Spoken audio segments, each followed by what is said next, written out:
Olá,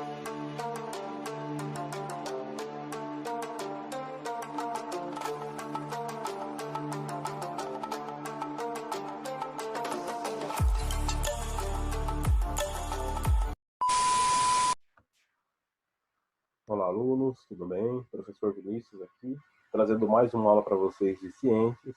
Na aula de hoje a gente vai tratar então da aula 3 e 4 do módulo que a gente já havia trabalhado na aula passada, tá?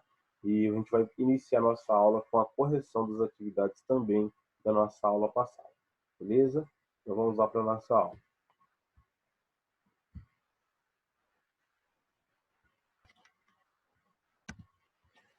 Bom, então, retornando lá à nossa aula anterior, tá?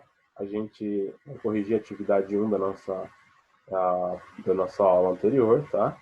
Na atividade 1, tem a seguinte pergunta, né? Como podemos diferenciar o criacionismo do transformismo? Então, a resposta, tá? O criacionismo diz que todas as espécies foram criadas por um ser divino e que elas não sofreram alterações com o passar do tempo. Já o transformismo diz que as espécies sofreram alterações com o passar do tempo. Tá? Então, essa é a principal diferença entre o criacionismo e o transformismo. Atividade 2, as girafas possuem pescoço longo, tá? E várias manchas pelo corpo. Então, como Lamarck explicaria essas características das girafas? Então, a resposta é: segundo a teoria de Lamarck, as girafas, de tanto utilizarem seu pescoço, fez com que ele aumentasse de tamanho e suas manchas surgiram devido à sua necessidade de se camuflar no ambiente. Tá? Então, para quem quer copiar a resposta, pode dar um pause nesse vídeo e fazer a resposta segundo lá a pergunta. E na atividade 3, tá? Para Lamarck, os seres vivos se tornam mais complexos com o passar do tempo ou menos complexos? Explique. Tá? Eles se tornam mais complexos devido à sua necessidade. Essa seria a resposta certa para a nossa atividade 3. Tá bem? Para quem quiser também corrigir essa tarefa, dê um pause no vídeo, corrijam, tá? E depois dê continuidade à nossa aula. Bom, pessoal, para quem já corrigiu essas atividades, a gente vai dar continuidade à nossa aula. Tá? Na aula de hoje, a gente vai falar um pouquinho sobre o transformismo de Darwin. Gostaria que todos pegassem lá na página 297 da nossa apostila para a gente acompanhar a aula de hoje. Tá?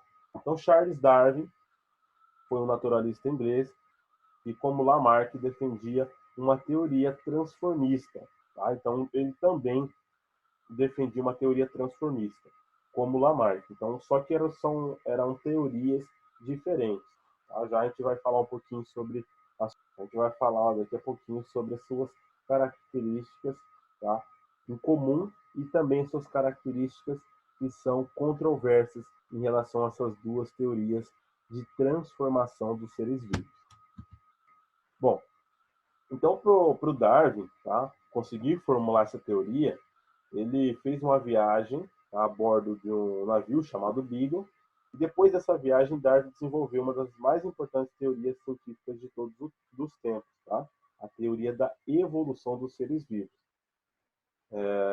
A bordo desse navio, ele fez uma viagem ali saindo da Europa, tá? Ele passou pelas Ilhas Canárias, veio até Salvador, no Brasil, tá? Depois ele foi até Montevidéu, passou pela Argentina ali, né?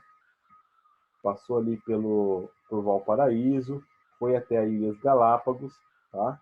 E deu a volta, chegando lá na Oceania, onde ele também fez algumas observações científicas naquela região, tá? Passou ali pelas Ilhas Maurícios, passou pela cidade do Cabo na África, tá? E retornou lá para a Europa com toda uma bagagem de conhecimento. E quando ele desembarcou na Europa, ele começou a formular a sua teoria da evolução. Tá? Então, antes da viagem do Beagle, ele não tinha muita coisa não tinha muitos pensamentos em relação a essa teoria que ele acabou formulando depois dessa viagem.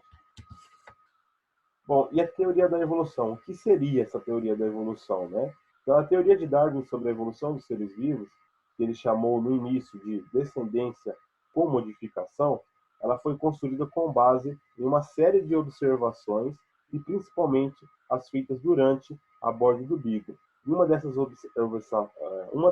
observações que ele realizou está associada aos fósseis que ele encontrou em sua passagem pela América do Sul, tá? Aqui no Brasil e Argentina.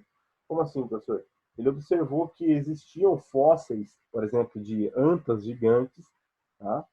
E que num passado muito distante, existiam seres vivos com as mesmas características dos seres vivos que vivem hoje em dia, só que com tamanho maior. Não só a anta gigante, ele também viu um fóssil de um tatu gigante, tá? Só que ele percebeu que é o seguinte, apesar de ter passado o tempo, as características físicas, elas eram muito parecidas. O que realmente, de fato, modificou foi o tamanho daqueles indivíduos ou daquela espécie, tá? E ele começou a ligar uma coisa na outra e pensar no que poderia ter influenciado nessa mudança de tamanho desses animais. Então, o que é um fóssil, né? Já que ele evidenciou, ele estudou esses fósseis para conseguir chegar até essa parte da teoria, né? Então, os fósseis, ele vem do latim, né? Da língua morta do latim, e significa escavado ou tirado da terra. São quaisquer vestígios, tá? Pegadas, tocas, cerco ou outras partes de indivíduos, tá? Ou restos de organismos que ficaram preservados de alguma forma, tá?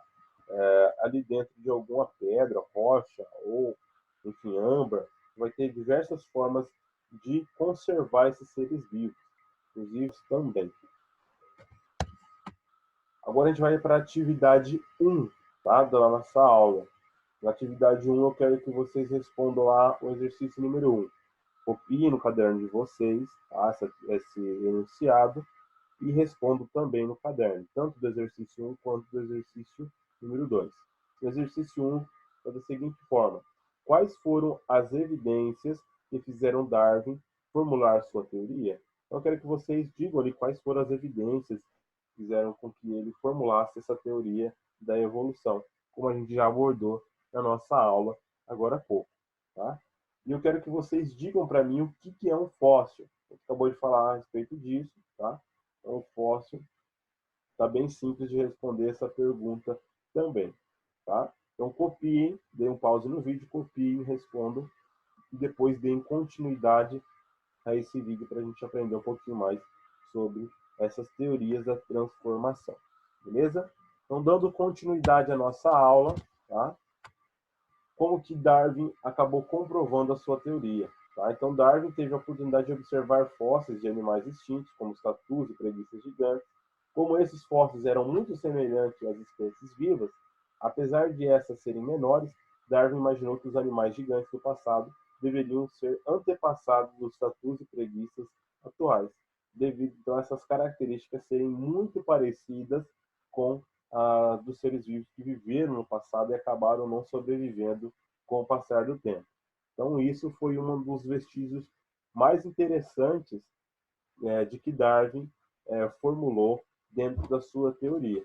Tá? Foi a observação de fósseis e essa relação desses fósseis com os animais do presente.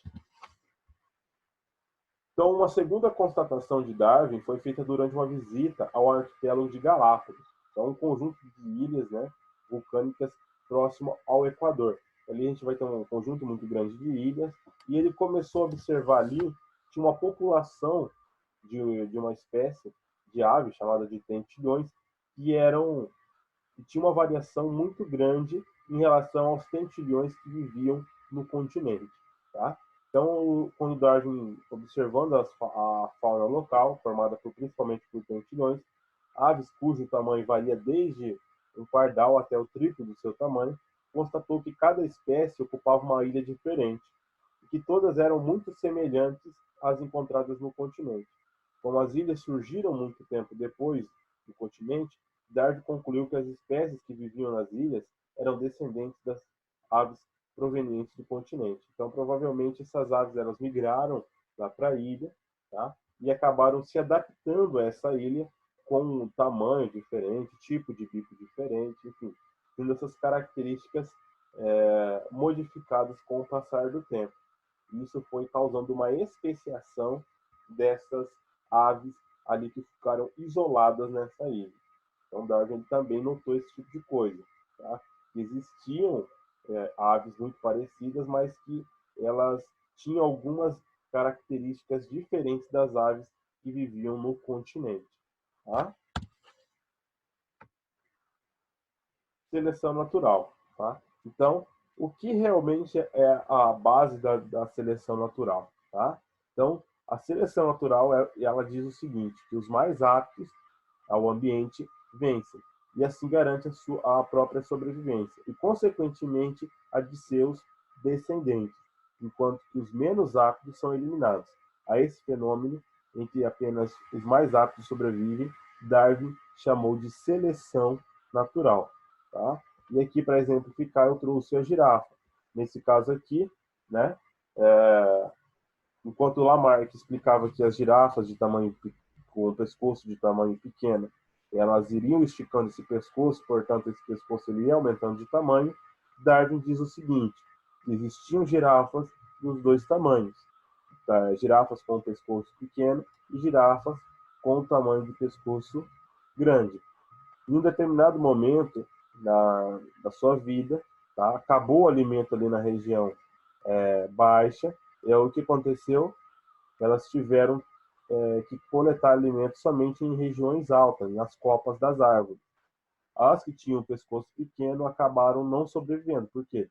Não conseguiam coletar esse alimento na copa da árvore, enquanto que as que tinham pescoço alto conseguiam coletar esse alimento na copa da árvore e, portanto, sobreviveram a essa escassez de alimento. Tá? Então, Darwin explica dessa forma a, a sua teoria do transformismo dos seres vivos.